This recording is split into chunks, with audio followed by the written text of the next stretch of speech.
All right, so here we are again. This is the Crushing Limits Unleashed podcast. Once again, we have Coach Eric, my good buddy. We have IFBB Row 70, Stephanie Santa Maria, and we have our good friend, IFBB Pro, Adam Milledge. Hey, Welcome to the show, brother. thank you. Yeah. How's it going today? How's the workout? Good, man. Crushed it. It was good. Got a good pump. Definitely feeling it. Got a good cardio session in and a couple meals after the workout. I hit two together. It was legs today, right? If I remember. Yeah. Quad Okay. focus. Yep. Nice. Yep. Eric, did you hit a session today or what have you been up to? I had an active cardio day walking through the Home Depot, so very, very efficient. There we go. Well, yeah, But let's otherwise, Let's oh, dive right in. Adam, obviously we've known you for several years, but I don't think any of us really know the backstory of how you got to where you are today. So tell us a little bit about that. How did you get started? What got you into it? Well, I grew up in a real small town, Pleasantville, Iowa, 1,600 people. And I mean, ever since I've been young, just athletes or somebody that just had that talent or that just was super cool to me, especially muscles. Like, we're not normal looking. And for people to look at us, we're unique, even though that's kind of our lifestyle. So, no matter any pro athlete, from any sport, when I went to a wedding or whatever, I was like right by their side, like looking up. I'm like, do you make millions? Do you like do this? Do you do this? I was always just bugging them, asking them a ton of questions. So, once I got into playing sports, I kind of got an addictive personality. So when I want something, I just go really hard. But football was my thing, and um, I just seen some and wrestling too. So I just seen these dudes with the big quads and just these football players that had no neck, and they were, doing upright rows or snatch pulls or doing that powerlifting, So I wanted to get in there, but going to a small school, we didn't have big weight rooms. So we had like this little box outside that you had to turn the heater on when it was -3 out that had like 20 pieces of equipment. All of it was rusty. It was dirty, carpet that smelled funky in there. So that's what I had to use. And I had no one to train me. So I always was eager to get big and be that stud, which really everything I've had to work for sports wise. So once I graduated high school, they finally built the gym there. And once I got into college, I started lifting weights, taking some supplements, like pro hormone style supplements, Mhm. and not utilizing things right, no guidance. But I always stuck with the gym, always lifting, working out, always had that guilty feeling. Then I got into culinary school. I didn't know really what I wanted to do. I had offers to go play football, but I was just kind of burnt. I was kind of ready to get my life going and make some money and get my career started. So went to school, really didn't know what I wanted to go for. So I kind of got talked into culinary arts. So I was like, well, I like food. I like to lift weights. So I was like, I wasn't ready to work yet. So I want to go to school. So I was like, I'm just going to go to school, eat, party, work out. Well, it really wasn't like that. So um, I ended up going a couple hours away from home for my freshman year. I ended up moving back to Des Moines. And I got acquainted with another chef that I grew up with that worked out. And he was actually a sous chef at the time. And he's like, well, if we're gonna hit the gym, he's like, I want to hit a bodybuilding show. So I was like, I was intrigued. And this was in 2008, I think, around 2008. So I ended up being roommates with him and worked underneath him at the Iowa Event Center, doing some food. But I wasn't ready to hit a show yet. I had no clue what I was doing, and he hired a coach, and I seen him go through it. And I ended up hitting the first show with him. It was a Muscle Mayhem Mhm. in Missouri. I don't know if Jack and Antitone do that show or not. So, and then I saw Kevin Jordan for the first time. So he's one of the up and coming guys. And then I met Melvin Anthony and Dennis Wolf Nice. for one of my first pros. I actually saw one of my first figure girls too that was built very jacked, and I just was looking at her. And I just couldn't believe that somebody was built. She was bigger than me at the time, and I just couldn't believe what I was looking at. So I ended up training for 3 more years. I was in 2008, and I ended up hitting my first bodybuilding show in 2011. I was a heavyweight, and I ended up placing first place in my first show.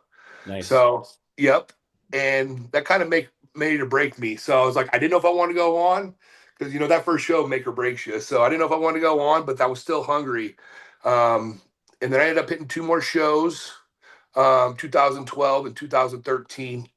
And then I took a year off and came back and I hit 2 more, Palmetto Classic, and I hit the Junior USAs in 2014. That was before they were just giving Bikini Pro, I believe. That was before they brought Classic or any of that. Mm-hmm. And that was basically when I was coming up in bodybuilding. There was levels. You hit your local show, you place well, then you do Junior USAs or Nationals, Mm-hmm. and then you go to Nationals or USAs. So those are the ones that basically you took steps to get to that pro card. So that's where I grew up in that area, not just win a show thinking, hey, I'm gonna do a pro qualifier. I get my pro card. So it's like there was that 2, 3, 4, 5 years that you really kind of trained and worked up to getting your pro card. It wasn't just something like, yeah, I'm gonna go get it. So because most of those guys that you see on a stage, maybe one on a local stage, or none of them will ever get their pro card. Mm-hmm. So, so that was always in my head. And business with being a chef, I worked the 14, 15, 16 hours some days.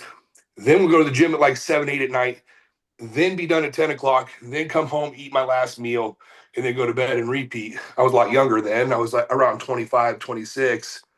But, and then, life just kind of took over after that. After I hit the Junior USAs in 2014, I just went a little rough period. Not knowing supplements, not linking up with the right coaches, not coming off things, kind of went a little hormonal crazy, and kind of went through some trouble.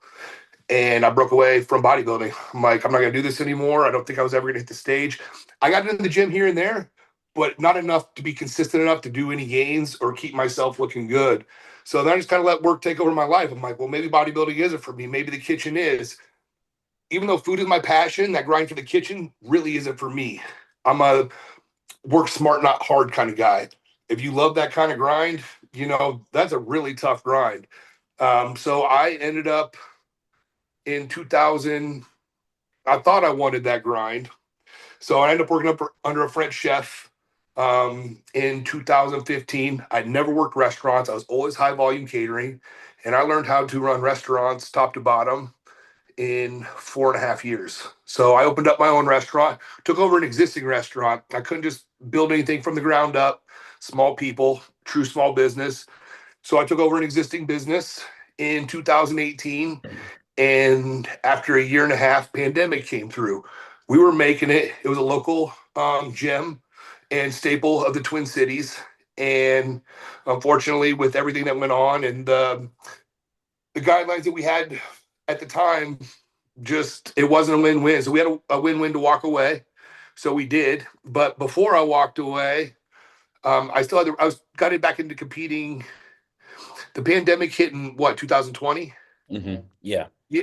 Or 19. No, it's 2020. Yeah. So being on and off out of the restaurant, we were closed and then open. I'd been away from the stage for 7 years. So we have an LA Fitness here in town. I had a membership. I still paid for 2 years, never went. So I'm like, you know what? I'm going to the gym. So I went to the gym and went back to the locker room after I was done, stepped on the scale. So back in 2018, when I stepped on the scale, I was around 225, 230. I was in pretty good shape still. And when I stepped on the scale, I was 270. So I couldn't believe after that short amount of time, it was only a couple of years, that I gained that much weight. And I had no abs. I was pretty solid. And when you look at yourself every day, you don't really realize what you gain. I just saw my pant sizes going up. Mm-hmm. So as I'm walking out the door of the gym the same day, there's another scale. It's the ones that like back in the day when in the locker rooms when you had to move, you step on to get your weight. Yeah, so they were old school. So I stepped on that one. Said 270. I'm like, these things need to be calibrated. There's no way that this is right. So there was a grocery store across the street. So I hop my car, go across the street, buy some batteries, go home, put in my scale, because I had to step on the scale even at home for 3.5 years. So I'm getting ready to get in the shower, 268. I never stopped hitting the gym since. Wow. So I ended up, that was 2020, June 15th. Mhm. I still remember the date because I looked at it. And I just like, I'm gonna take a picture because if I keep going, I wanna have some, portfolio. So anyway, I ended up linking up with a coach. I did my own diet for a while, dropped 40 pounds. I mean, I knew the basics enough to get me there, but I didn't know enough. So I ended up hiring my coach in December, and I worked with him for 4.5 years. We hit 2 bodybuilding shows, and I got my pro card in 23. Mhm. And yeah, once that had happened, I hit the ground running, and I haven't stopped since. So I took my true off seasons. We put on 10 to 12 pounds per off season. This last off season, I was done in 723.20. And when I stepped on stage, I was roughly about 12 pounds heavier, 15 pounds heavier than I was as I got my pro card. So about a year and 6 months, we put on a solid 15, another 15 pounds. So yeah, then I just hit my debut Detroit Pro 4 weeks ago. That's huge, man. I love I love hearing those stories of a long break. It doesn't matter what the reason is, but then the comeback, you know. It's crazy because I didn't think I was ever going to be able to hit the stage. It wasn't even in my head. It was just once I got going, I'm like, I'm done. YOLO. I'm going for what I want because I've been through the grind for the last. I've been busting ass for 18 years. Work ethic, sun up to sundown, multiple weeks in a row. I never had my weekends off till 2.5 years ago. So Mhm. it's like I worked weekends. Like I've never had to play. I was a chef. I always served everybody else. I was always, hosting everybody else. No one ever did that for me. So I never get to attend those events. So with my experience and my knowledge, I created a food company program that does healthy fit meals. I would say very similar to Mega Fit, but more upscale. I'm local. I don't freeze. We're Mhm. chef driven. I am the chef, and we do high quality food. So I matched food and bodybuilding together, so I can focus on bodybuilding and not do that grind, but still do my bread and butter as food. And Yeah. I've picked up clients as well.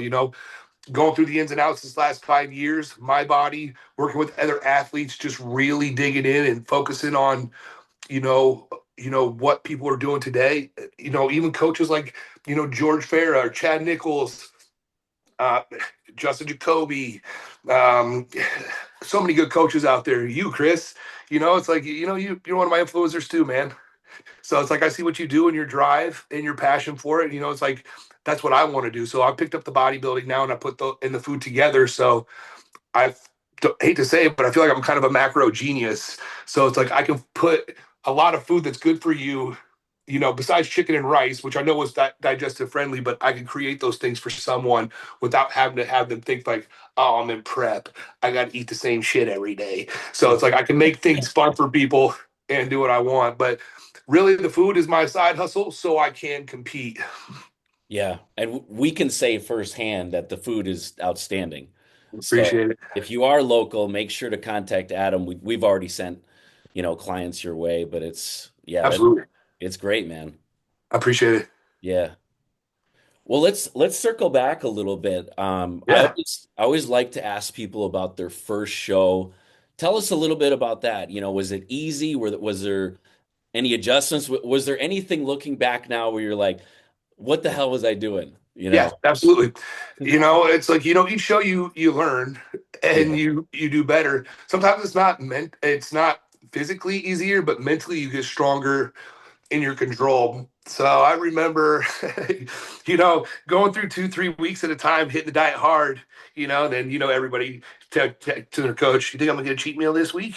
So it's like, so, so like I asked my coach, I'm like, if I get a cheat meal, he's like, "No, let's hold off." And I'm like, "No, I don't think so. I think I feel like I need one." So then we'll go out for a burger and fries, and then I get back on track. So it's like those little things where you think you need and that discipline that you don't think you need, you think you got to figure it out. Like I'm gonna bounce back, but you realize that your body doesn't bounce back like that. What you do that week, it might take 2 weeks to get back, Mhm. or that you put yourself that far behind because everybody's different. People can have cheat meals. I can't. I'm a fat boy at heart. So I hit a cheat meal. I need my solid 7 days to get back sometimes. But yeah, I did that here and out for a few preps. So it's taken me time because I'm a chef. I bet I have 5 to 8,000 ingredients up in my head that I've tasted from all over the world and that, that I've cooked with. So sometimes when you get in that deficit and your tongue kind of goes crazy because your tongue and your brain connect, I taste all those things. And actually, when I'm in prep, that's when I'm the most creative with food. So it's like that's when I create recipes and my brain just kind of goes crazy. And it's pleasurable for me to get that out without having to eat. So just like, the other night when I cooked for you guys, that Mhm. was all on my brain. So once I got that out, I'm like, thank God, that felt good. But that's just me. But yeah, Yeah. It's like the living vicariously kind of like, yeah, it's weird, but yeah. I get it. Real quick, you talked about when you started that you didn't have a particular, large amount of guidance and things like that. When you started training back in high school and then, you start getting into the bodybuilding, what was your training like? Were you just going into the gym, just kind of willy-nilly, just be like, hey, this just sounds like something fun to do? Or was there structure to it? How did Was how did there that start out? there was, I went through my phases. So I did football, then we went into wrestling and then track. All our different sports, all our different techniques in lifting as well. So, I was weight man. I was fast, but not that fast. So, but I like to work out. So I wanted to be involved and I want to prepare myself for every sport throughout the year, even leading up through the next year. But, it's like we did more agility and power movements for football. Wrestling was kind of the same thing almost. But we do lifting in the morning, but it was like we did almost do interval training weightlifting. It was lightweight. We go in like a big circle all the way around the gym, hit one piece of each equipment for 30 seconds or a minute, and then it was the next guy, and that was it. We do that a couple times a week. There was never any food program. There was never any recovery like there is today. Um, Weightlifting is different. The control and eccentrics, they didn't push. Um, Two, I just don't think. I think it was more just kind of textbook and guideline with my coaches because there was only a couple of them that I could think of that actually played the part of actually working out and hitting their food. The other ones just kind of, I think it was passion, but they didn't. They had the dad bod, like they didn't work out, they didn't hit a diet, but they pointed the finger and tried to push us. So at the end of the day, that's kind of hard to be motivating when someone else is telling you to grind when they're not doing those same steps. But I felt like it could have been more too. It's like we were a little small school, and they just never invested in those things too. I don't think the knowledge was there back then either. I didn't have internet, so we had books. I lived in a small town. The city was 45 minutes. It's like, and I didn't grow up rich, so when we went to the city, it would maybe be once or twice a month. So, and that's where we would have to go. So that's where all the Barnes and Nobles and the big bookstores were. Other than that, I was a small town. There was a bunch of other small towns around it. So I was kind of limited. So, I didn't have that knowledge or those resources. Were you like us where, as soon as the Flex magazine was out on this day, like you're at the bookstore, you're getting your copy, you're reading it cover to cover? I wasn't. Again, because either that or I wanted to get a subscription, Yeah. and it wasn't even Flex, it was muscular development. Yep. But one of my really good buddies, who was one of my clients now, he did. He's just like you. He still has all his books. He has them all. And I threw all mine away. And I'm still kicking myself in the ass for it because I would have never thought back then that we'd be where we are today. Right. Must development be gone. I still figured we'd be getting those subscriptions. But those books were great. I remember what was his name? Dave, my buddy, you'd always know the guy with the biggest arms, the biggest Oh, biceps. Greg What was it? Valentino. Greg Valentino. Yeah. Yeah. So my buddy just loved Greg Valentino. So he's like, Greg Valentino's coming out with a new article. He's like, I cannot wait to get that MD. He's like, but Kai Green's going to be on the front.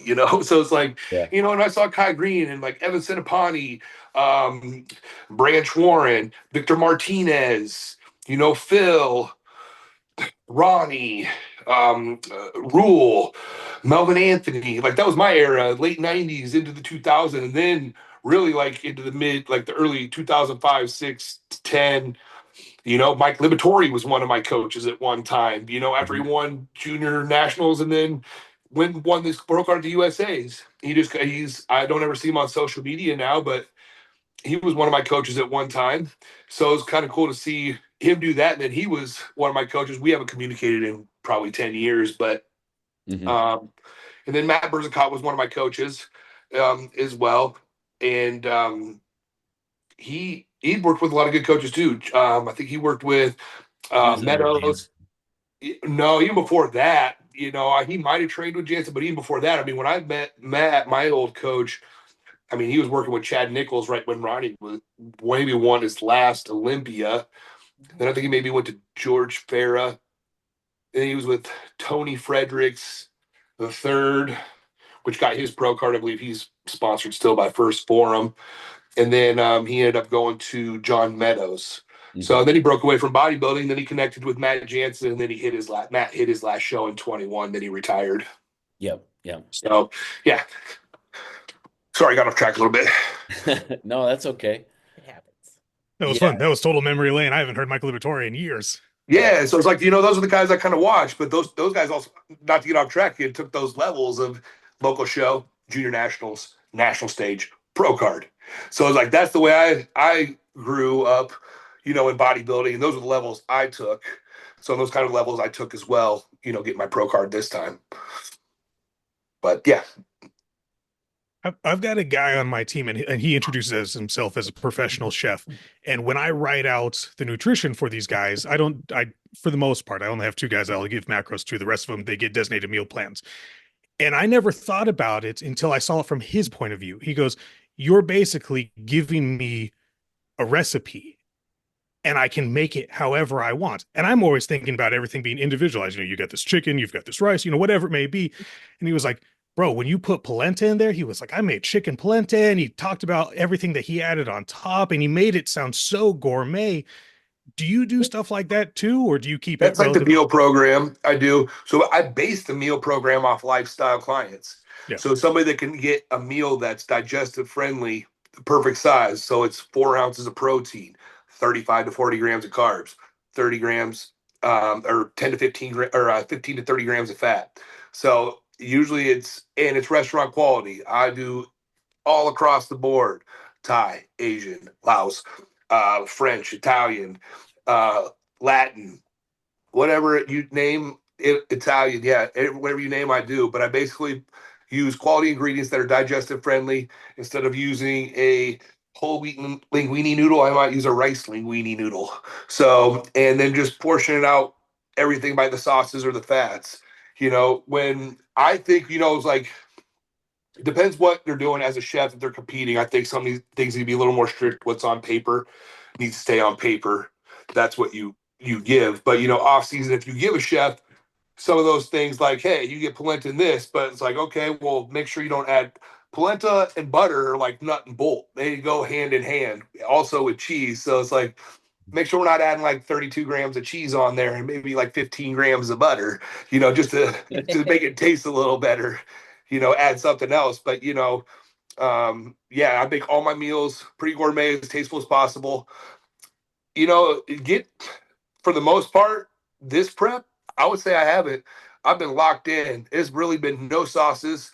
I cook my chicken and my food and reheat it properly where it doesn't come out of a microwave or taste funny or smell funny. So most of the stuff that I do cook comes out of a pan or is prepped properly because I'm around home a lot or work from home.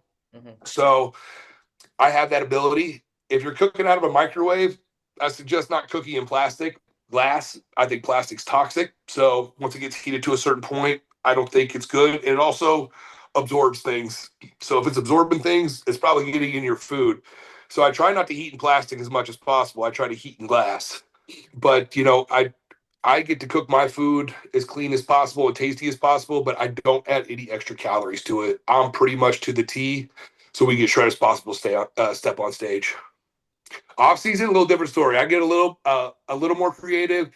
Like on my cream of rice, I might add 10 or 15 chocolate chips or like 5 grams of nut butter. It might be a pre or post workout. I'm just smart when I intake my food or at the right times. Other than that, I control everything pretty good. Mm-hmm. How Nice. big would you like to see your meal company go? Do you want to stay local, or would it be something that you can handle where you're like now you're shipping meals? So at the end of the day, if that's something I want to do, I'd have to step away from bodybuilding. So Hmm. I can still be involved in bodybuilding. I wouldn't be able to step on stage. If Sure. I launched my company, I think we would explode. There's no one else that can touch my food or do what I do.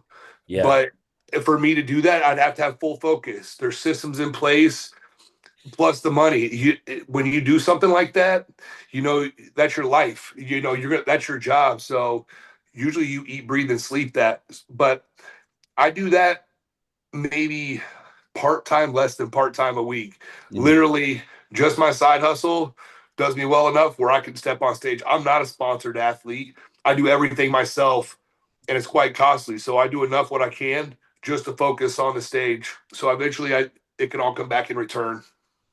Yeah, I will say, I mean, we've tried plenty of meal companies like, in the last 5, 7 years, and there hasn't been anything like that's come close to the meals you've prepped. Well, here's the thing too. So um, when you get to a point like MegaFit, I don't know what they put in. You have to have some sort of control of quality.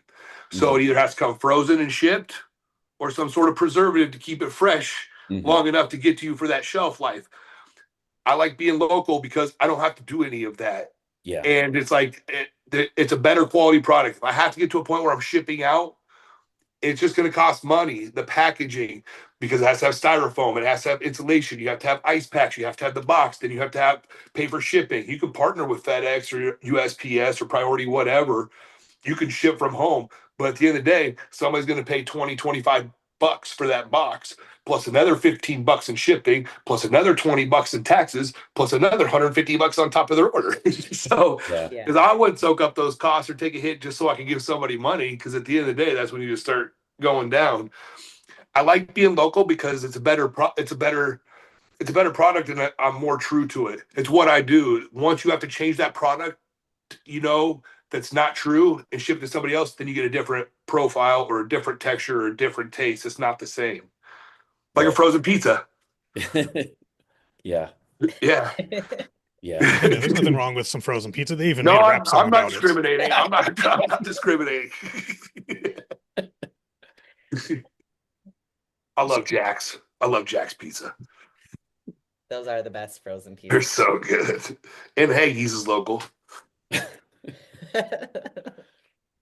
I got a question for you. Yes, So sir. now, so you took a little time off. You came back. You get your pro card. Now here you are. As a pro, does the mindset change? And does it change now that you're older, you're an established adult? Are there things that changed on things that you're okay with doing? Maybe, certain preps are a little bit less aggressive now because, okay, hey, we got a little bit of gray going on. What does the future look like with training, and where do you want to take it? Because your structure is fantastic. I think you've got Thank you. so much just greatness heading your way. But what does that look like for you? Well, with me taking some time off, and even, back in 14, I really didn't push things really hard supplement wise. So really, I'm pretty fresh in the game. And what I've accomplished in the last 4.5 years with not, I feel like, doing a ton. And now that I am what I can do, I'm still fresh and I feel like I'm in my prime. But each prep, um, I don't really push it. I have my vision, but I don't know really what to expect, or where I stand. I can't predict those things, but each prep I get smarter on how to do something or mentally get myself stronger to take on the next challenge. I've really been what I really learned out of preps, patience. Just taking a step back. I mean, I compare us to a petrified rock, during prep. You can't do what you can't look, in 8 weeks one time, like look how you want to look and then be stage ready in 8 weeks. Unless you're like that all year round, that's how it is. But if you take a true off season, it's 6 months. So to get yourself from 6 months down to the stage, patience, living in a box, control. Your life don't change. It's meal in, meal out, nothing in between. Day's done. If you can't find that passion in the sport or that drive, and to take that patience to take a step back to do what you love, then it's going to be a rough prep. It's taken me a long time to figure that out. So I think like this prep has been the one prep that I've figured that out. So now I hit my pro debut, which didn't really seem like my pro debut. It was more like a learning lesson. I was still in my box. I didn't go hang out with any athletes. I didn't go to any of the gyms. I stayed in my hotel room. I literally just mind boggled and soaked up absolutely everything. So after I hit my first show, whatever, I didn't place the best, but we brought an absolutely great physique. I think no one actually ever hits their peak. It's tough for everybody to nail it every time. I think we were close to hitting it, but you can always do better. So, you know, I didn't know if I wanted to do another show after Detroit. 6 weeks leading up to it, I just wanted to see how everything went. Did Detroit. I'm mentally not burnt. I'm good. I still want to learn. I'm still driven. I'm hungry. I did nothing but been locked in and thinking about the next thing and how we can do better. How can I do better to my day-to-day routine? How can I do better mentally day-to-day to get myself there? Calm, and then also, my team, building my team around me, my coach, posing coach, my wife, my circle around me. I've eliminated all the drama. I don't pay attention to the politics in bodybuilding. I pay attention to podcasts, but I don't have that ego anymore, that drive. I am 38 years old, so I've tried to get all that. That burnt me out. I'm just humble now. And it's like, even Derek Lunsford says, I don't do this for anybody else. I do it for me. So I just try to focus. I take each day at a time and just try to get every detail I can to make myself better. I might never win a pro show. I might never go to Olympia, but hopefully with the tools of me driving to get there, I can help someone else eventually get there, coach them and build them in some sort of way. I got the food. Now I'm trying to get the business side of bodybuilding as well. Just learning physiques, learning the supplementation, the chemicals, and also just learning, how to put all those in place and figure out my recipe for somebody. And if it's different, to figure out those recipes. So, but my goal is to win a pro show. I think we can eventually. It's just doing the right things and getting the right people in your circle and just not giving up. It's patience. It's like the stage is always there. But, what am I trying to say? At the end of the day, I'm just taking my time. I'm short on time, so I definitely want to drive and keep driving. So once I'm done with, I think we're going to do Legion, and then we're going to do Toronto. And, I probably don't plan on winning. I just plan on advancing up in spots and getting better and learning my physique and then taking a good off season and then hit something late next year and then potentially hopefully making the Olympia. And then if not, then we try for 2040 or when I'm 40. What is it, 2027? So I was hoping maybe 2026. Talent's tough out there. That's really what drives me. I mean, we got a lot of pros here in the Twin Cities. A lot of them are good. Not only that, we got 7 or 8 open bodybuilding shows in the United States. Yeah. I mean, top 5 most likely are going to go to Olympia. Top 7, everybody's gunning for it. Maybe only 20 shows, worldwide that do open bodybuilding. Mm-hmm. So 20 competitors out of how many have their pro card are going to go to the Olympia? That's a cutthroat game. Oh, yeah. So, if you're not taking those steps and you don't fully want it in your heart, you're not going to make it. Right. Yeah, Eric, I was telling Adam yesterday about Brian because he's doing Toronto. Yeah. Yeah. I'll send you guys some updated pictures that I will post on the internet, but For sure. we're very ahead of schedule. Good. I'm glad to hear it. I know you guys are. Yeah. But you're gonna have a lot of fun. Legion's a great show. Legion's actually right down the road from where I'm at. The guy who puts on that show, Chris, he's a friend of mine. Fantastic. Everyone has such a good time. It's one of those shows that even if you don't do well, you still had such a great time that you want to go back. I got 3 pros here in town that are going to be out there with me. 1 bikini, 1 classic, and 1 open. Awesome. So right here in town. So we'll have some locals out there. My coach is going to be out there. He's got Tonio Burton out there. So It's like I'm super pumped to go out there. This actually feels like my pro debut, honestly. So I'm super pumped. The first one was learning. This one, I know what I need to do and advance. So super pumped. Yeah. Are you going to be out there, Eric? Oh yeah. Okay. Yeah. We'll connect. Yeah. Oh yeah, for sure. There's some wild gyms out there. Reno's one of those weird places where it just seems so just kind of like nonchalant. And there's two that really come to mind. There's one that you got to check out, American Iron. You guys went out there when you were there? I'm Yeah. only hitting one gym when I go out there. This one's business, so I'll be in on a Thursday. So I'll be in Thursday. I'll hit it Thursday night. So give me the most badass one. I'll go hit that one Thursday night, and I fly That's right the out one. Sunday early. So Yeah, that was good. Every pro that rolls through goes to that gym. It's something special. Mhm. I'll bring the visible lats with There me. you go. Yeah. Here's a No, good that's one. exciting. Yeah, I'll for sure be out there, and then obviously definitely I'll be out there in Toronto as well. Awesome. Yeah, I'm still looking for gyms out there. So I've never been to Toronto. Honestly, I've never been out of the country. So this is the first time. it's gonna be a good time. Yeah. Hopefully they don't stop me at the border. Just tell them you're gonna go get some Tim Hortons, and you'll be fine. Oh man. When I went to Detroit, there was all the crullers at Tim Hortons are one of my favorite donuts. Yeah, you know. Oh yeah,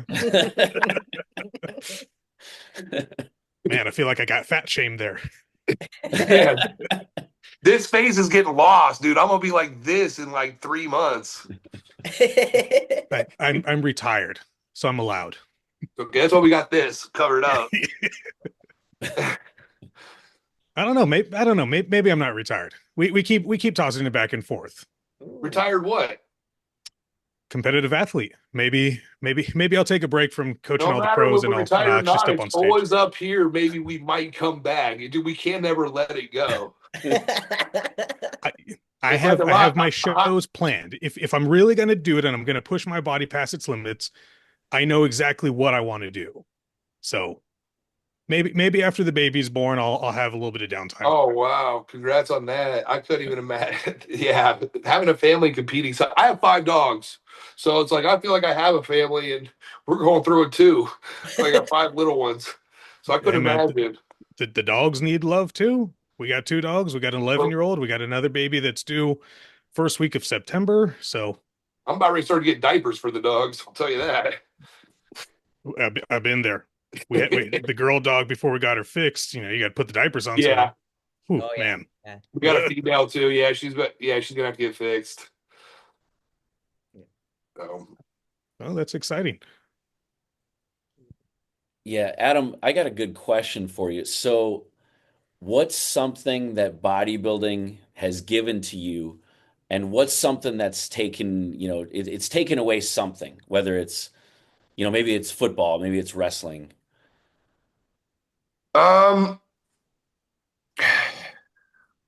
Honestly, bodybuilding is just figuring things out, control. Really, I've had other things take bodybuilding away from me. Really, bodybuilding's been a guidance for me, and something that can ease my mind. I can honestly say it's something that I'm super passionate about.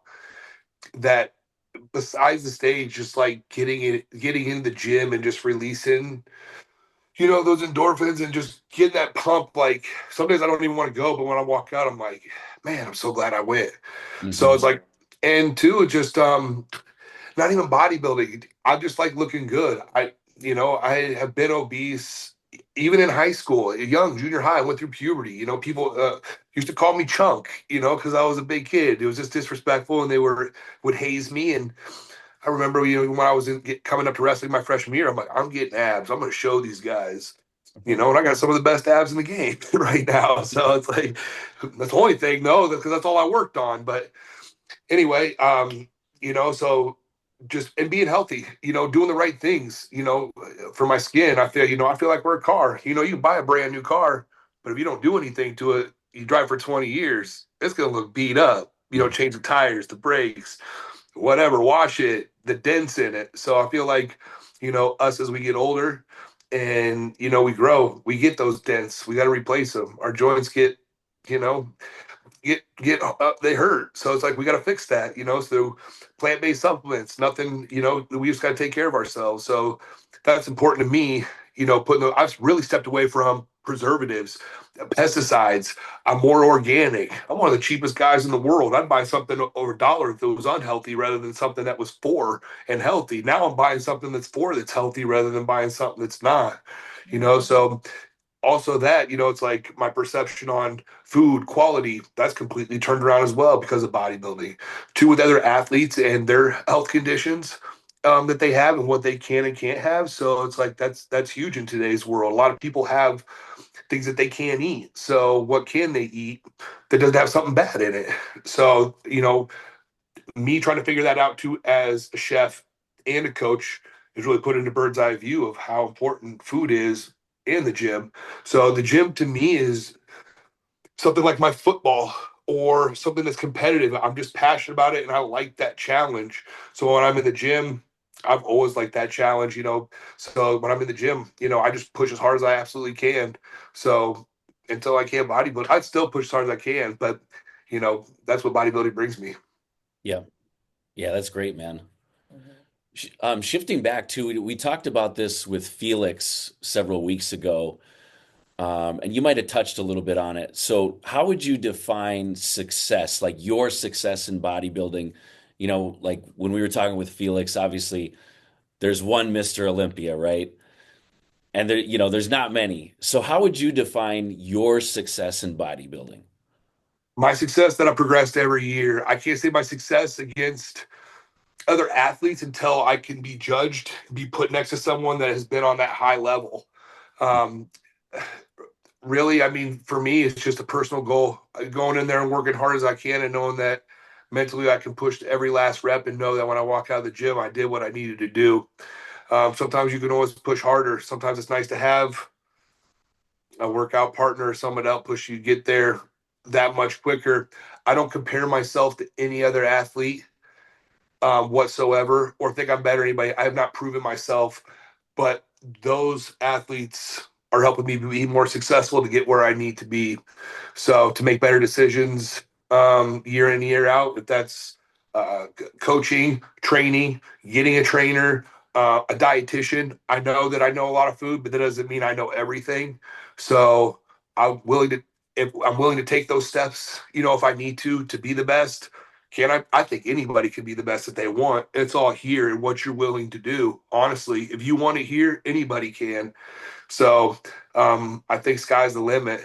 I think my success is very high if I want it to be. Mentally, I'm there. Yes, I do. Is it going to happen this year? No. Is it going to happen next year? It can progress. It might take me 5.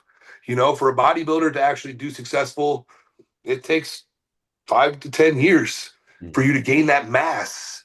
Not only that, there's more than just getting big. There's posing, get involved in the sports, judges, being within the sport, seminars. There's tons of things you need to do as an athlete. It's not just like, hey, I bodybuild, I'm stepping on stage, I'm going to win the Olympia.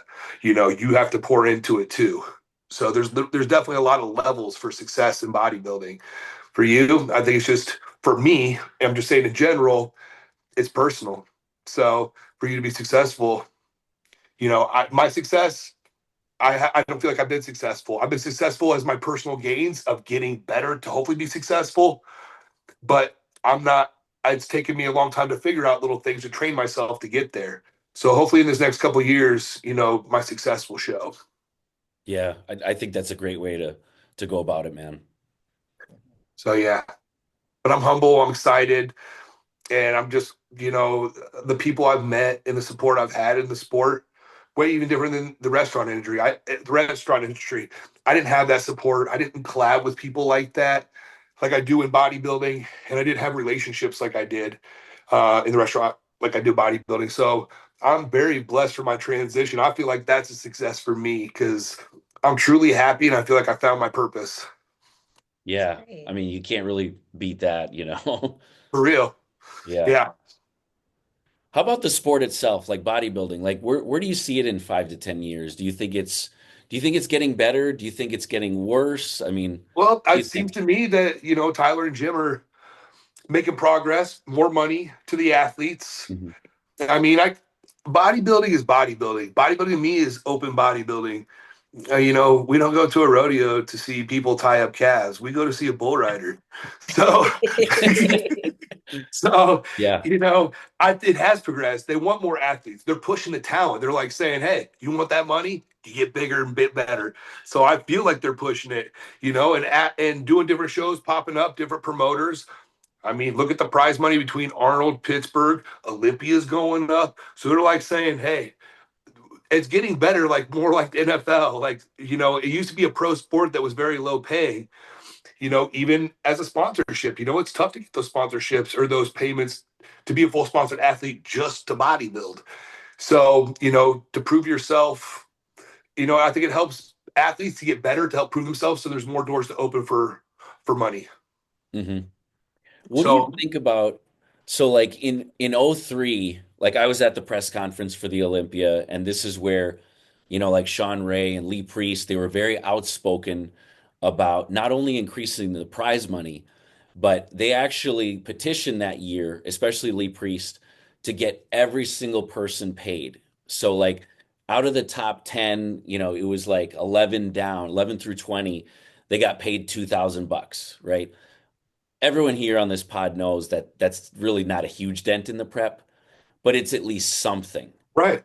So what do you think about, yes, like Pittsburgh Pro, you have 100K to the winner. The Olympia obviously was 600K. But what about the other athletes? Do you think it should be like the 600K, or do you think it should be dispersed like maybe Lee was talking about? I do. I do. Hmm. Two, well, I don't know where the money comes from to actually, whose pocket it comes from to give these athletes. Hmm. But yeah, I absolutely do. It's like I think there should be a reason for people to do it and to win money. I mean that we put $7,000 into a bodybuilding show at least between all Yeah. said and done if you're going to be a competitive bodybuilder all across the board. So even if you won 10 grand and 1099 it, your money's still all gone. So I think every little bit helps some sort of way. Hotel costs, meals, something to provide the athlete with something to get them there. I know it's what, let's take $200 off. You can enter the show. So other than that, you got to pay for everything else. So really, we do pay for everything leading up to a show. So I think I didn't, I didn't know they did that. I know that it was always top 3 or 5. Maybe it's a top 5 that usually top 3 get money. It's the top 10 now. Is it? But for that particular year, Okay. they did agree so that every single person got paid at least the 2K beyond your like top 10, let's say. Gotcha. Yeah. Yeah. So yeah, even though 2K is a lot, I think something would be beneficial.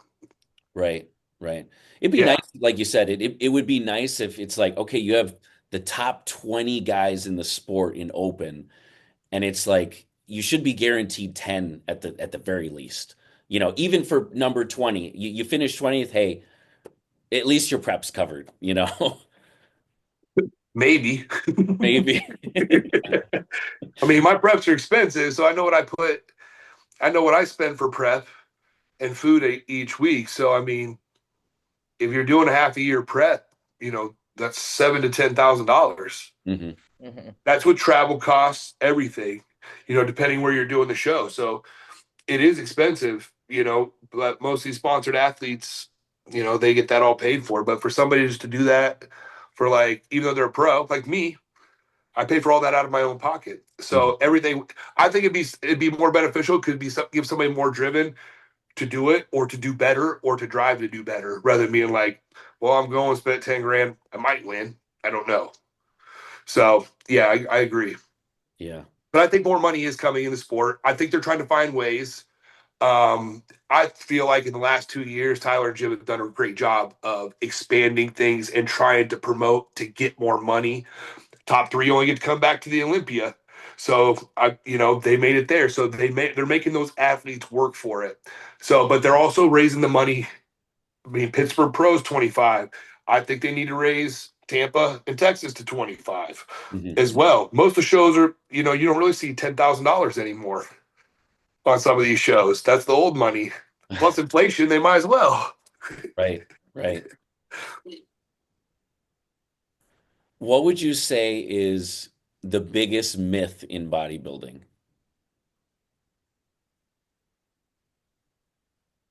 Uh, I know there's many. There's a lot. say some. Steroids make your wiener small. That's Myth. funny. That's definitely one I've heard, but maybe not your wiener, maybe your balls. That's the myth, though. What's the other one? Is you can up the dose and outwork your bad diet. That one drives me crazy.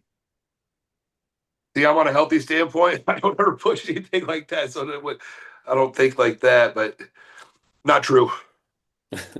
If it fits your macros. We we listen to Greg Valentino's. It's a 10-minute YouTube video. It's got to be one of our favorites. Oh my I didn't God. know he was still doing that. Oh, it's an old It's an Oh, old okay. one, if it fits your macros, and he's just hilarious. He is funny. He's a great Guys, dude. guys, you think Phil Heath is eating pizza? he goes on for 10 minutes, but It's a it rant. gets funnier. I mean, look at James Hollingston. When I was backstage, I heard it eating like 10,000 calories a day. I heard him talk about like eating. It was like right before peak week or 2 weeks before the show. Ate out 5 times, 4 times Man. at restaurants just to get his calories in. And I'm sitting there third call out looking at him on stage like, you bastard. Have you guys seen Roman Fritz's protocol for that last week? It's like it's unbelievable. It's like he starts loading Some on. people just have just the ability to put food away like that, and it's so mind blowing. Yeah, He's on another level too. He's diehard too. yeah, and I mean the guy's peeled, so it's All year long. He has striated glutes all year long. all year long. Yeah, And 3 hip replacements. And he still's got mass. yeah. It's hard to argue when the results are there. That dude's a I've super never freak. met Roman, but he seems like a really good dude. Yeah, he's pretty transparent with pretty much everything, Yeah. you know. How about this one, Adam? What do you think of like today's coaching? You know, where everyone's a coach, everyone's nationally qualified, everyone's an influencer. Like, what do you think about all these coaches? Again, it's like I only pay attention to the ones that, I want to learn off of. Hmm. Anything, I don't like the word influencer because they either have to be somewhat my age or went through what I did or have seen what I have, but somebody in their low to mid to maybe late 20s cannot influence me. From my ethic and my grind and the way I grew up, my influencers are from the 90s, in the early 2000s, people that helped me get where I'm at. Those people have influenced me. People in today's world don't have ethic. They have better resources than what we had. So we had to work for what we have now. A lot of things are handed or given to the people now, and they're like, I'm just going to influence people. Look at me. They don't even fit the part.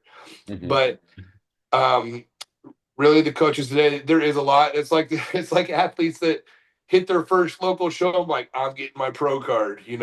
First athlete that hits their show, they're like, I know it all. I'm going to start coaching people because I got shredded. I'm doing the same thing I did with them. Hmm. But you come to realize that it doesn't work like that. Hmm. So, I think there's a lot of people that want to get paid for something that they're not qualified for.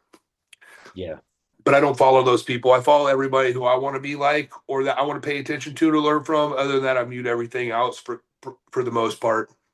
yeah, I follow no influencers, yeah. honestly. Was there someone like when you were coming up was not necessarily an idol, like you wanted their lifestyle or anything, but You know who I thought was badass? Arnold, yeah, Terminator. Like when I yeah, watched the Terminator movies, being before, like, because I knew that Arnold was jacked. yeah, Predators. Like seeing Arnold with those guns, I'm like, damn. yeah, So like, yeah, Arnold was one of my influencers. The Rock was one of my influencers. yep, like all those. I liked it's like Chris Farley, like those guys that were funny. I'm funny, so it's like I like those guys. Those guys are like my influencers. Like some of the bodybuilders like influence me, but it's like it's somebody that doesn't have to do with bodybuilding. Somebody that has like motivation or somebody that can teach you something or that you want to be like. I don't know how Arnold's life was or anything, but I could see him in the movies and how badass he was. Like I want to be that badass guy. Yeah. So yeah, I love the Chris Farley mention. Like, love Chris Farley. yeah, Jim Carrey. Love yeah, Jim Carrey too. Like that's kind of like my era. Like yeah, all those got Chevy Chase, Mhm. Bill Murray. Like those guys are funny to me. yeah. That's great. I like that it's non-bodybuilding guys that can still, have that influence too. I have bodybuilding, but I like to fish. So it's like, if I didn't bodybuild, I thought about being a fishing guide. I love to fish. I don't fish to fish. I fish to catch the trophy. I don't cook to cook. I cook to cook the best dish. I don't mow my yard just to mow my yard. It looks damn good. So like that's just So let's talk a little bit about life after bodybuilding. Like obviously you have the culinary skills, you talked about the meal prep company, Yep. coaching, but you are in your prime, like you said. Let's say 10 years from now, you're out of it, you had a great career. Where do you see yourself? What do you see yourself doing? Like what would be your like ideal? It's like private chef for sure. And then, Mhm. I talked about opening up a gym uh, with meal prep and training. Nice. So in time, like this is my schooling. I'm just taking things patient. I'm in no rush. Life is good. I'm learning. It's like I have no responsibility on my shoulders besides my home. My personal life. But other than that, I've taken everything away so I can fully focus on bodybuilding. I cook every single day. Some stuff not for me, but I'm always cooking for someone in some type of way. But yeah, when I can step away from bodybuilding, where I have to focus on like I can work 4 days a week, work out 4 days a week, not hit it every single day. Make sure like, oh, I gotta get to the gym. I'm down like one meal, like, oh my god, freaking out. I gotta get my food in. So it's like where I can just take bodybuilding out of the equation, not having a thing on my stress, no competing, have my clients, have my food. I will launch Fuel for Life, my company, and we will get a kitchen. I want to build a facade, a warehouse where we specifically produce meals out of there. I also want to do some food trucks. I want to do my company's called, or my food truck will be Meatheads on the Move. I want to get like 3 food trucks, pull up Yes. those gyms, do smash burgers, do like Oh, I short love rib pho with rice noodles, fried rice. I want to do badass food that is macro friendly for bodybuilders. So when they come out of that gym, they come and hit their post meal and there's Fuel for Life, Meatheads on the Move, right outside the gym pulled up. So, but I want to do it badass. I want to do it on a shipping container on a semi trailer with a rat racer semi. Or I want to revamp like the bank trucks that deliver money, Yeah, yeah. gut them out and put food truck in them and make them look badass and have them graffitied out. that'd be sick, man. Yeah, and then Love put that meatheads on the move. Yeah. That's So I want exciting. to look badass and cool. Yeah, all hashtagged out, whatever. I'll work with the designer, Yeah. architect. Yeah. My wife, she's in food and beverage too. So she has a customizer that does all that. Yeah, I'm looking forward to seeing that. That'll be awesome. Yeah, so once I can step away, it's like I have been slammed in the restaurant industry. I have failed. I have been 35 to 60 tickets deep, hour and a half, 40 hour and 45-minute wait time, 200 people in my restaurant. So it's like, the grind, the stress, all that. Like, I've been through all that. So Mhm. to eliminate all that, it's good. Absolutely. Yeah. Well, this has been great, man. As we wrap up, I kind of want to do a blitz. We'll do you can name something. I want Eric, I want Stephanie to name something, and you just say like a 1 or 2 word answer. We'll do four of them, let's say. You start. Okay, favorite cheat meal. Burger fries. Jay Cutler. Kevin Lebroni. Protein shake. Dark chocolate peanut butter. Ooh. Fit model division. Is that the new division? Yeah. uh, I don't want to offend anybody. Reps in reserve. Next. I don't know what that is. Progressive overload. Next. Guilty pleasure TV show. Bob Ross while I'm on cardio. Oh. Favorite movie? Oh, Tommy Boy, Yes. Black Sheep. The classics. Yeah. Well, hey man, we really appreciate you coming on. Obviously, I it's appreciate it. always good to see you, brother. Yeah, it was awesome. And I'll see you, Eric. It was nice to meet you. Nice meeting you too. All Absolutely. right. See you in All 5 right, weeks. boys. We'll see you guys next All time. right, guys. Bye. Later.